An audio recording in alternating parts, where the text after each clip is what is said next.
Hello, community group leaders. Thank you guys for checking out this video today and for going through this training. I really believe this is something important that we need to kind of wrap our brains and our minds around as we move into a new normal. As you know, things are changing a lot, and we're just in unprecedented time and a lot of uncertainty right now around how the church is meeting and how our groups are meeting and how they will continue to meet. And really, how will we continue to press forward and thrive right now and not just survive during this crazy COVID season? And so as I've really been thinking about what does the new normal look like, not just for the temporary, not just for the next few weeks until we come back on campus for services, or the next several months until we get a vaccine or people come back, but really, how is this going to change how we operate as community groups in the long term? I really believe that there's a new normal coming in how we gather in our society, and really how we do community groups and how we gather as even smaller groups.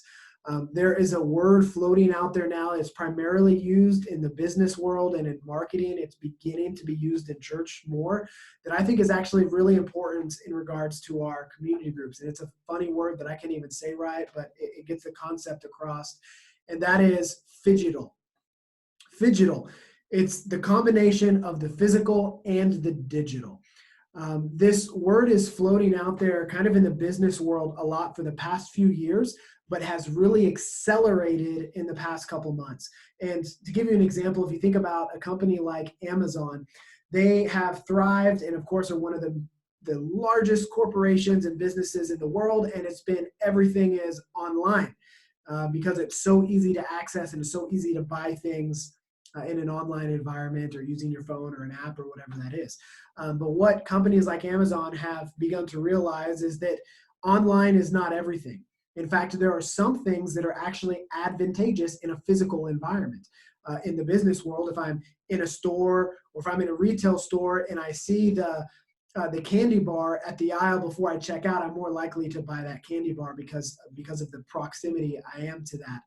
There are things that I'll purchase in a physical environment that I won't purchase in a digital environment, and vice versa. There are ways that I interact with the digital that I don't in the physical environment. And so a new strategy has emerged the last couple years in our society, and that is blending the physical and the digital. Or how is it that the physical places can feed the digital places and vice versa? And so with the example of Amazon, what you're seeing pop up around the country now are physical Amazon stores. So I can go to a physical store, I think they're called Amazon Go or something like this, and I can go buy things off of a shelf, but the store knows that I'm there, or I check in on an app and I use an app, the digital, to check out a physical product that I'm holding in my hand. The general concept is there are advantages to digital environments and there are advantages to physical environments, and they actually need to serve and work together. This is something that I think is incredibly important for the church and for our community groups to understand. I think this is going to increasingly become the new normal. And in the next couple months, when some people are wanting to get together physically and some people are wanting to stay digital and need to stay in digital environments for how they meet because of safety reasons, we are going to have to think about, if we're going to thrive as community groups and as leaders and as disciple makers, how is it that I can use the advantages of the physical and use the advantages of the digital at the same time to inhale and exhale the gospel? And so we're going to kind of dissect a little bit about what it means and practically what it looks like for you as a community group to become phygital. So let me share this PowerPoint with you. Phygital community groups. Again, this is the combination of physical and digital gatherings of those two environments. And so what I'm going to do is I want to share some principles about what this means, what phygital means, and some current realities that we just have to deal with right now. And then I want to give you 3 strategies that you can implement in your group to go phygital in your group. There are 3 different approaches that you can take, and I really believe every single community group needs to take one of these phygital approaches, one of these 3 strategies. In this video, I'm going to go through the 3 strategies. I'm not going to go in depth on all three of them, but what I'm going to do is I'm going to film separate videos, one for each of those strategies. And so if you're interested in learning more about one of those strategies, you can kind of watch that additional supplement video that's going to give you some more tips on how to do that. But to kind of kick this off, the first thing we need to understand is just where we are and why this is an important conversation. Our surveys that we've done at Fielder Church and surveys that we've seen done elsewhere are giving these statistics. There are roughly a third of people that are okay with coming together in physical gatherings. They're okay with coming to worship services. They're fine with beginning to gather in socially distant ways inside of your community group. There's another third of people who are not comfortable gathering at all. Maybe they're vulnerable. Maybe they just want to wait longer and play it safe. They're just not comfortable in physical environments. They're going to stay home more. They want to participate in Zoom or other digital approaches. And there's a third of people who don't know what to do yet. They do not know how to participate. They're waiting to get more information about what's going to happen before they make a decision. So they're just not sure whether or not they're going to come to gatherings. They don't know what size gatherings they're going to come to yet, or they don't know how long they're going to stay home and continue to quarantine. This is just the reality right now. A lot of us, we assume that other people in our community groups or other people in the church are approaching this the same way that we are, and we can't think that way. We have to understand that roughly a third of us want to gather as quickly as possible, a third of us want to wait longer, and a third of us just really aren't sure yet and would like to receive more information about how coronavirus progresses. Many people, and I've been told this by several people, are going to continue to stay home for the remainder of this year or longer. I'm going to say that again. There are people in our church and probably in your community group that do not want to gather in a physical community group meeting or come back to a church service for at least the remainder of 2020, which means that we need a longer term strategy. We need to think about new normal and how we disciple these people, how we inhale and exhale the gospel with people who might not want to come to physical gatherings for a while. And finally, every community group is different. You guys know this. The ages are different. The family sizes are different. And because of that, each one of our groups are going to need to contextualize based off of the age of your group. What is the technological ability and familiarity of the people inside of your community group? What are the preferences? Which third are the majority of your people in? Does your community group typically meet on Sunday morning on campus, or do they meet off campus someplace? What's the physical proximity of your group members? How far are they from one another? Are they able to gather different times? Because every community group is different, I cannot possibly create a video that applies to each and every one of you. I can give some overview, but the truth is all of you are going to have to ask these questions and figure this out for yourself, because every group is so incredibly different from one another. So these are the principles that no matter how different your group is, you need to understand. The first one is that when we think about how our groups meet, and we think particularly about a Phygital strategy, realize that the priority is our relationships with one another.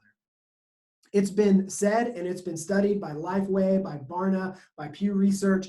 People tend to come to churches and decide on the church that they're going to attend based off of the preaching and based off of the worship, about factors that happen on Sunday morning. That's why people initially choose a church. However, people don't stay at church for those reasons. They stay at a church because of the relationships that are built and the relationships that are formed.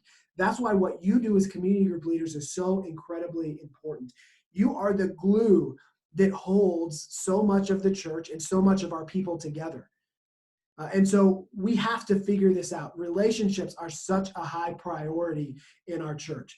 However, here's another principle. There is a tension between meeting in person and meeting online. Some people in your group want to meet in person. They're gung-ho to come back. Some people are gung-ho. They do not want to come back. But what happens is that because there's that tension, we become paralyzed by it. And we don't know what to do. And so for many of us, we're deciding not to meet at all, or to kind of meet, or to do some sort of little gatherings here and some sort of Zoom here and something here. And it's not very intentional. And what's happening and what can happen is that the interest and that the engagement levels of your members and of our church continues to decline because we let this tension of physical or online paralyze us from doing anything. And I'm going to say this clearly. The tension of do we meet in person or do we meet online is not an excuse for not doing anything. It is not an excuse for us to go ahead and to stop meeting or to stop trying to inhale and exhale the gospel together. What we have to do is figure out a strategy and figure out a way to use both physical and digital environments to continue to inhale and exhale the gospel. And so I challenge you. I know this is hard to do, and we're thinking, and we have all kinds of things that are going on in our lives. But I challenge you to take the opportunity right now to reconsider the purpose of your group. Reconsider what is the why, what is the foundation of what your group is about. And when that's determined, I would say that's the mission. What is the mission of your group? And you look at that mission, and then what you're going to need to do is you're going to need to rebuild around that mission and say, okay, given our current circumstances, how do I meet as a group? How do I do Bible studies group? How do I serve as a group? How do we care? How do we party with that mission in the center?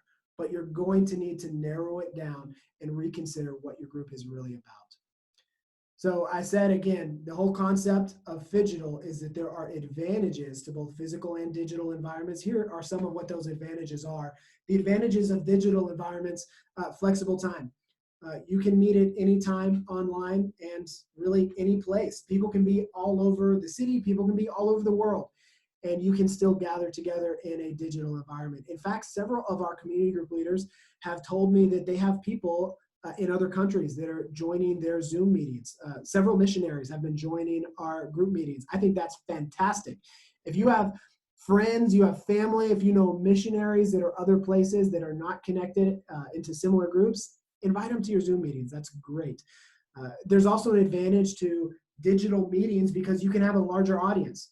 In fact, several community group leaders have told me that some of their Zoom meetings have been some of the highest attendance that they've had because of the flexibility, because people can do it anywhere.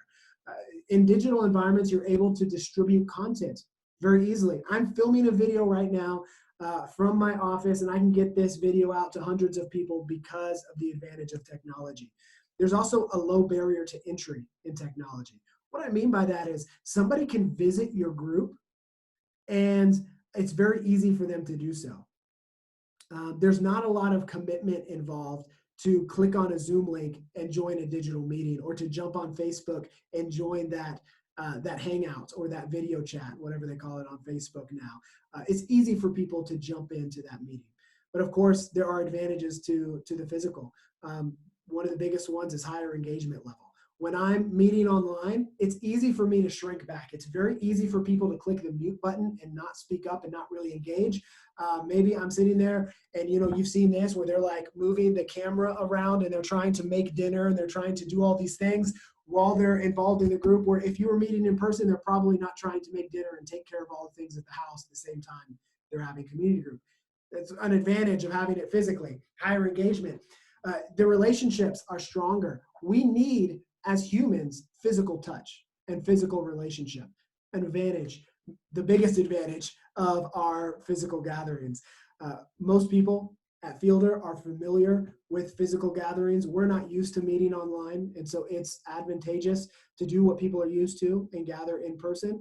And finally, nonverbal communication. There is a spectrum of how successful your communication and relationship is with the methods that you use. If you think about email at one end of the spectrum and dinner with a couple close friends on the other, there's a spectrum. And the reason that there's a spectrum is because your nonverbal communication relationship is so much higher in your physical gathering. Email, terrible form of communication. I hate that I send everybody so many emails. You guys know that. You guys will jokingly call me just email guy as a community group pastor. But I have to get that communication out. But I know full well it is the least form and the least successful form of communication. We have to do it sometimes. That's email. Then you have text message. Then you have a phone call. Then you probably have a video chat, something along those lines. You get more nonverbal communication, and then in person. we're in a season where we need to use the advantages of both of these for our benefit. And in order to do that, there are going to be numerous strategies. I've identified really 3 strategies. You might think of others. I will also mention that when we think about these Phygital strategies, that they're not mutually exclusive. So you might do some, and you might take some elements from another strategy. But all 3 of these strategies you need to think about, and think about what is best for my group moving forward, given the uniqueness of your community group. Here's the first strategy, is that you go live. Here's what I mean by go live, is that you have a digital meeting and a physical meeting simultaneously. If your community group meets on Sunday morning, this might mean that you're physically gathering when we come back on campus, that you physically gather in that classroom, but that there's computers or there's cell phones set up so that people who are not there are also joining in at the same time. If you're in your living room, you're doing the same thing. There are people physically in the room, and there are people who are simultaneously involved in that meeting digitally. There's 2 different ways this strategy works. The first one is by using Zoom.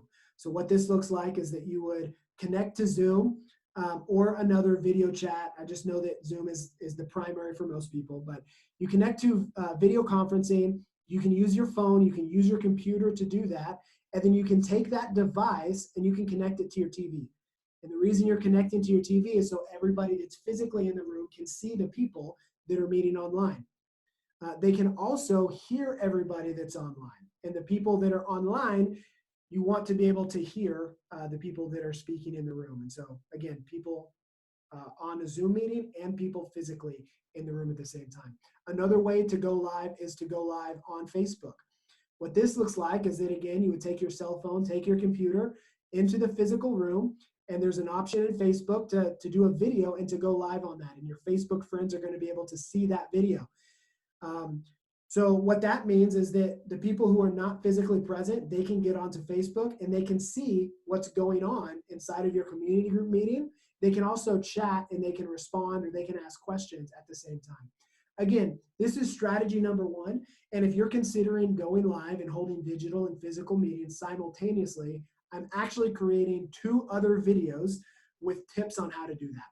One of those videos is going to be some tips on how to make that meeting successful. The other video I'm going to record with Tony, our associate pastor at the Grand Prairie campus, who we're actually going to show you specifically how to set up the technology to go live and use this Phygital strategy. Strategy number 2 is to flip the classroom. This is an education term. It basically means that you do your homework before the class meeting. So you give people digitally the content that they need. Give them digitally the Bible study that they need to participate in. And then when you meet, maybe in person or maybe in a Zoom meeting, you just discuss that content. So you don't spend your physical meeting doing the Bible study. You do that digitally beforehand and then discuss it and practice it and pray for one another in the physical meeting that you have. I've identified 3 different ways that you can flip the classroom. One is to pre-record yourself teaching a Bible study and send it out to all the members of your group. Another way to do this is to have your group members watch a video Bible study. Everybody in the church has free access to Right Now Media. I can give, and you can actually give all of your members free access to that, so they can click on a Bible study at home and then gather together to watch that content. Or option 3 is using the sermon-based content. The sermon-based content is a strategy to flip the classroom, because the homework is make sure that you show up on Sunday morning, that you watch the sermon, and then when you get together, you discuss the sermon. I think that option number 3 is if you have not utilized sermon-based content in the past, I would highly encourage you to do so in this season, because I actually believe that as community group leaders, it will be important for us in the future to somewhat hold the people in our groups accountable to participating in the Sunday morning services.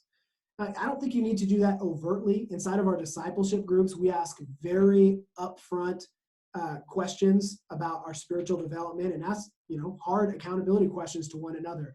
But if you're using sermon-based content in your group, that means that your people need to go and watch the sermon. And it provides that kind of automatic accountability mechanism to make sure that your group members are not only participating in your community group, but also participating in the Sunday morning services, either online or once we start gathering in person. It might help to host a watch party. And there's two different even ways to do watch parties. One, you stream the Sunday morning service in your living room or in your backyard, and you have people physically gather and watch the service. Or on Facebook, there's an option to host a watch party on Facebook. And what that means is that your friends on Facebook can gather into a chat room. And so your group can chat as you're watching the service at the same time. Either one of those, the purpose is that you're doing the homework beforehand, you're encouraging your people to participate in the Sunday morning service, and you're using your community group meeting to discuss that content that they've already gone through digitally. That's flipping the classroom. Strategy number 2. Number 3, I call this splitting the meeting. What this means is that you have people that want to meet physically and you have people that want to meet digitally. And so you treat those environments differently. You actually hold different meetings, one for physical group and one for digital group. It's kind of like, it's like splitting your group or splitting your meetings. The first option here is to have regular Bible studies on Zoom, and those are really for everybody. That's your primary community group gathering. And then you plan occasional physical gathering, but those are not your primary meeting. Those are primarily focused on relationships. So you might go to the park and have the kids play at the park. You might do a grill out in your backyard in a socially distanced way. You're not focusing on the Bible study and the content during that meeting. You're just focused on the relationships. You're taking the advantages of the physical and setting up your physical meetings for that. You're taking some of the advantages of the digital and doing that there. The second option is to split your group in two and to do the exact same thing in the physical environment and then in a separate meeting in the digital environment. So if you have 5 people that want to meet physically, you hold a regular community group meeting with 5 people, and then you essentially hold another regular community group meeting with another 5 people that only want to meet digitally. There are tips and some cautions and some challenges, particularly for this option that I'll discuss in the final video. So 3 strategies for Phygital meetings: go live, flip the classroom, or split the meeting. But ultimately, this is what this strategy is about. This is what Paul says in the book of 1 Corinthians. He says, I've become all things to all people so that by all means possible, I might save some.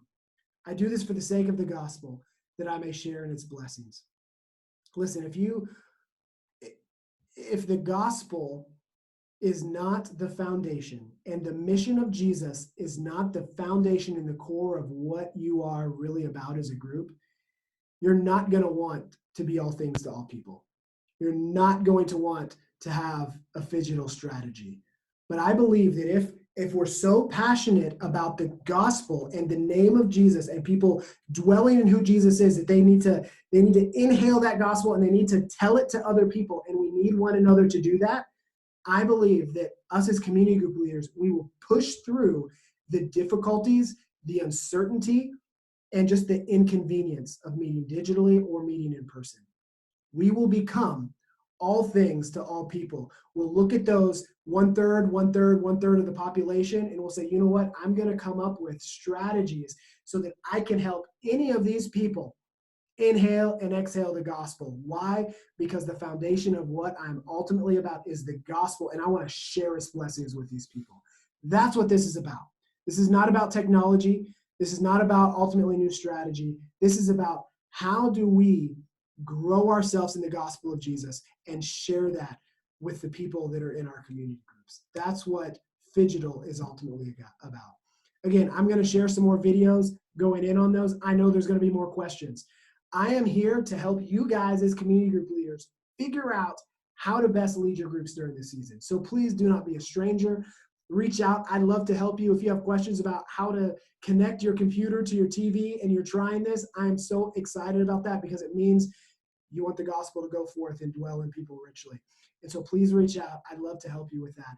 Thank you again for all that you're doing as community group leaders. I said this at the beginning, and I truly believe it. Your group, especially during this season, is the glue that holds us together. We're not having consistent physical gatherings on Sunday morning, but people can meet digitally. People can meet in socially distanced ways outside of the physical church. And you, as a community group leader, are making that possible and are making that happen. So thank you. Continue to press forward and do not lose heart. Do not grow weary of this very important work. Thank you guys again.